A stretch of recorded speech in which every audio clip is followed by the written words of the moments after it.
Hi everyone. Today I am going to be reviewing the book 12 Rules for Life, An Antidote to Chaos by Jordan B Peterson. I'm going to divide this review into two parts. This is because this book is so substance rich that I wanted to take more time to analyze each rule, each chapter. And for this first part, I will be reviewing the foreword, the overture, and the first 5 rules for life. The foreword of the book is written by Norman Doidge. I believe I pronounced that right, I'm not quite sure. Norman describes Jordan Peterson as a cowboy psychologist, and this is because he's very concerned with practical solutions, and he lacks an elitist attitude, which is very uncommon in academia.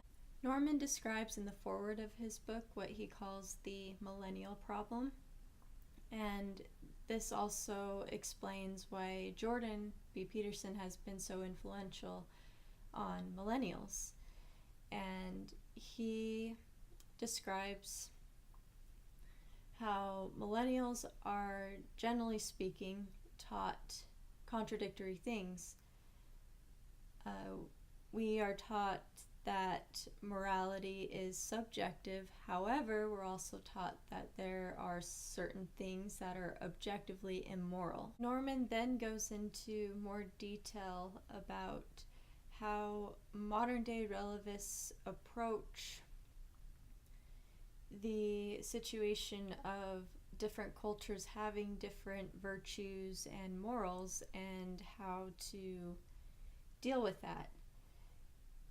And he says that modern-day relativists have responded to it with nihilism, whereas, for example, the ancient Greeks, they responded to that with foundational questions and philosophy, and he believes that Jordan does the latter in this. In the overture, Jordan discusses the purpose for writing this book, and the first thing that he goes into is that the goal in life should be meaning rather than happiness. Now, this is considered very controversial in our modern times, but he goes into detail as to why this is and how it may even be difficult to achieve happiness without finding meaning in life. He also goes into detail about a dream he had, and for those of you who are curious, what he describes in this dream, it ties in his beliefs of individualism with Christianity.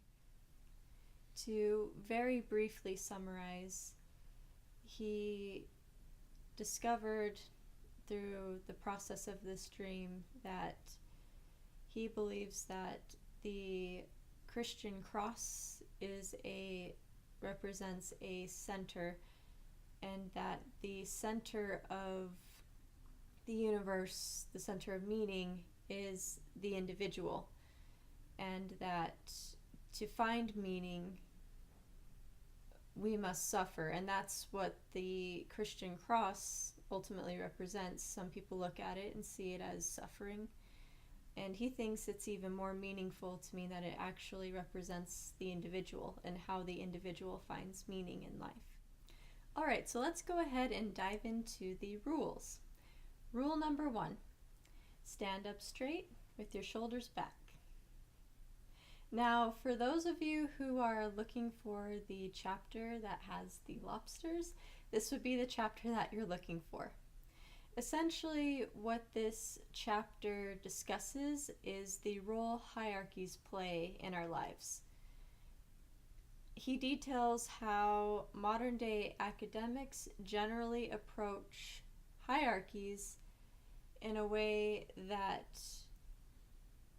they describe them as being tyrannical man-made and unnatural. However, as with the example with the lobsters, he describes how all living organisms organize themselves, ourselves, according to hierarchies of competence.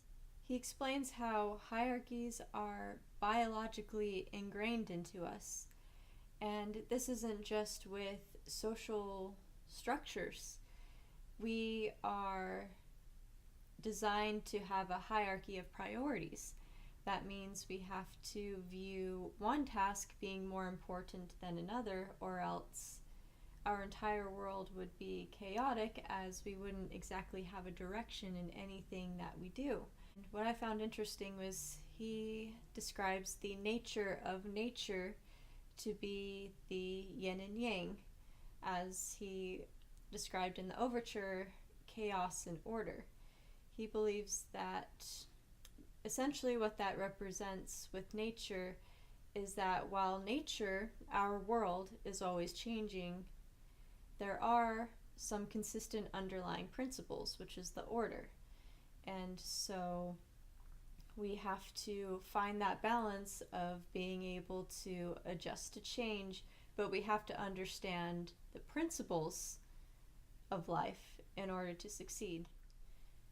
Jordan also describes, using the lobsters as an example, that respecting hierarchies of competence can help organisms from crippling each other. The example with the lobsters being, the lobsters do not have to fight to the death every time there is a conflict. In that situation, neither lobster benefits, because even if one lobster consistently wins, those constant battles could start to injure the other lobster, and neither lobster benefits from being dead or injured. His argument for the necessity for good posture is that when we look at the reality that we have hierarchies ingrained in us, we also recognize that having submissive postures may also provoke bullying and may provoke people to take advantage of you. And I will go ahead and read my favorite quote from this chapter. It's on page 27 for those who are interested. He says, "Standing up physically also implies and invokes and demands standing up metaphysically. Standing up means voluntarily accepting the burden of being. Your nervous system responds in an entirely different manner when you face the demands of life voluntarily. You respond to a challenge instead of bracing for catastrophe. That can all occur practically or symbolically, as a physical or as a conceptual reconstruction." And I find this quote to be very substantial, especially as someone who has studied a lot of voluntarism and the importance of voluntary decisions. And this is one of the center principles of individualism. There is a greater purpose for the individual to stand up for themselves. And that is when an individual stands up for themselves, it discourages the person who is malevolent or evil to continue that behavior.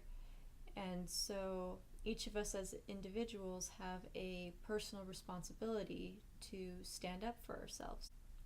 Rule number 2, treat yourself like you are someone that you are responsible for helping. In this chapter, Jordan explains why ancient civilizations wrote more in stories than we do today. He believes that we are so scientific based and we tend to lean more objective, that we care less about the subjective experience, generally speaking.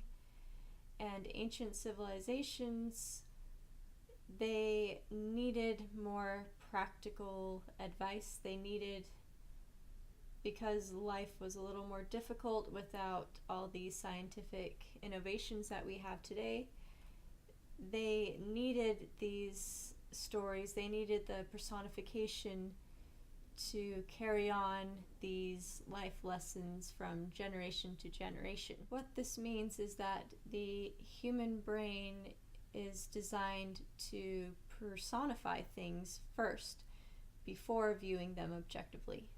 Jordan also goes into detail why stories are so effective with human beings, and it is due to what scientists call the hyperactive agency detection. Jordan believes that through us being designed to personify things, that we have also personified the yin and yang, the order and chaos. And he believes that order personified is masculine and that chaos personified is feminine. Now, I know a lot of feminists would probably be triggered by this idea and triggered by this chapter, but if you are uncomfortable with this idea, I would highly suggest that you read his full explanation as to why. So the reason that he believes that order is personified as masculine is that males build society. They build the infrastructure, they actually physically build things. And the reason why chaos is personified as feminine is that everything is born from the unknown, and the unknown is associated with chaos. And chaos is personified as feminine because women are biologically the ones who give birth. They are also the harsh selectors for the genetics that will be passed on to the next generation. And so they harshly judge the masculine, the men, for competency. And that is what chaos does to order, is it tests and selects for competency to be carried on into the future. He believes that one of the lessons that the Adam and Eve story was designed to produce and to illustrate to those reading it is that humans, oddly enough, innately, they have a tendency to not want to take care of themselves, and this is because they are self-conscious, they are aware that they are imperfect, and they are flawed. His advice in this chapter is that we find that balance between order and chaos, and when it relates to competency and viewing our strengths and flaws, he suggests that we keep one foot in order. So be doing something, be involved in something that you have mastered, and enjoy the fruits of what you have mastered. But he also suggests to keep one foot in chaos. And with this, he encourages people to be exploring new things. Rule number 3, make friends with people who want the best for you. Now in this chapter, Jordan goes into detail about his personal experiences with his friends growing up in Fairview, Canada. And in this chapter, he asks a foundational question in regards to trying to help others, specifically friends. Paraphrasing his question, how do you know that your attempts to pull someone up won't instead drag them and or you down? Essentially, his answer to this question is that from observation and personal experience, he has found that subsidizing bad behavior meaning giving free help to those who aren't trying and who aren't making an effort to better themselves and who are not making an effort to solve their own problems, does not help either party. It's essentially a waste of resources by the person who offers the help, and there is no growth involved for the person who has the problem. They don't learn how to resolve their own problems. He also emphasizes that delinquency spreads, not stability. And so he goes into detail about how studies have found that, particularly in the workplace, when productive, responsible people are working alongside neglectful, unproductive people, that as a group, the group tends to lean more towards delinquency. In other words, those who are productive and responsible become less motivated to be responsible and productive, especially in environments where the employees, especially if they have the same or a similar job, are being compensated the same, but one party is producing more than the other. And so the productive individuals are more motivated to become delinquent than the unproductive individuals to be motivated to be responsible and productive. And so essentially what he's stating in this chapter is that you will not help yourself by befriending someone who's irresponsible. You will also not help the irresponsible person by befriending them and rewarding them for their irresponsibility. His advice is that if we really want to help someone, we have to discover the why first. In other words, we have to discover why this person is having the problem.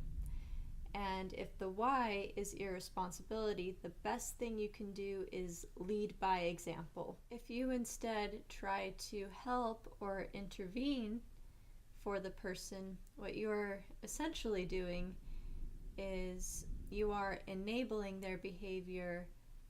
And the reason you are probably enabling their behavior, his theory is that you may care more about having the appearance of a good person than actually being a good person.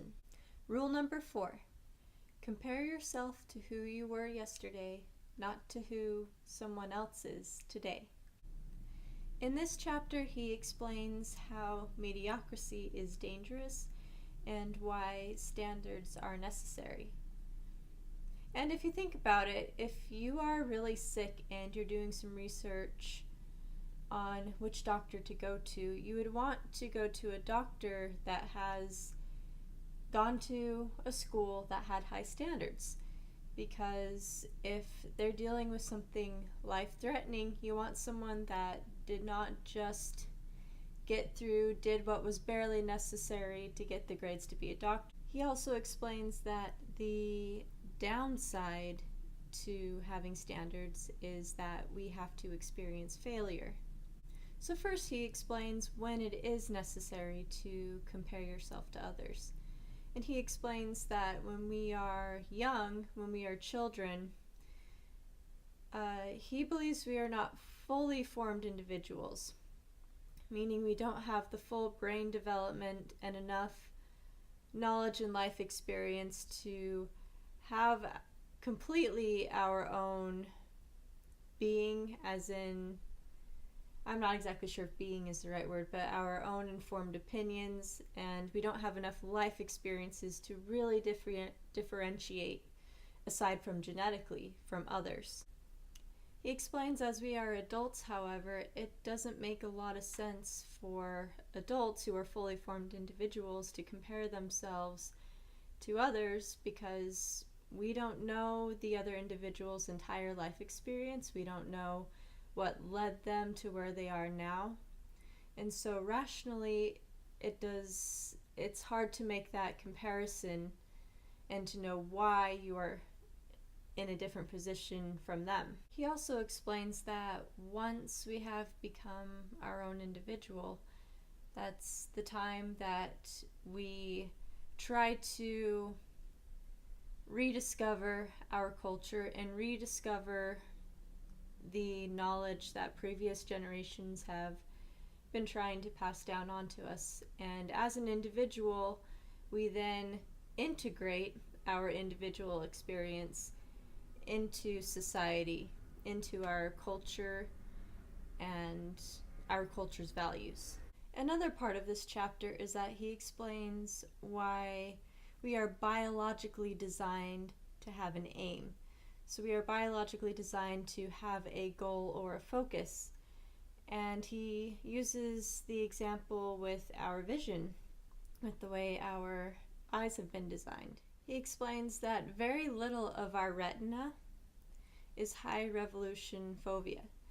So this means that in our vision, we are very focused on a detail, usually whatever is closest to us, if that's what we're focusing on, and the background is more blurred.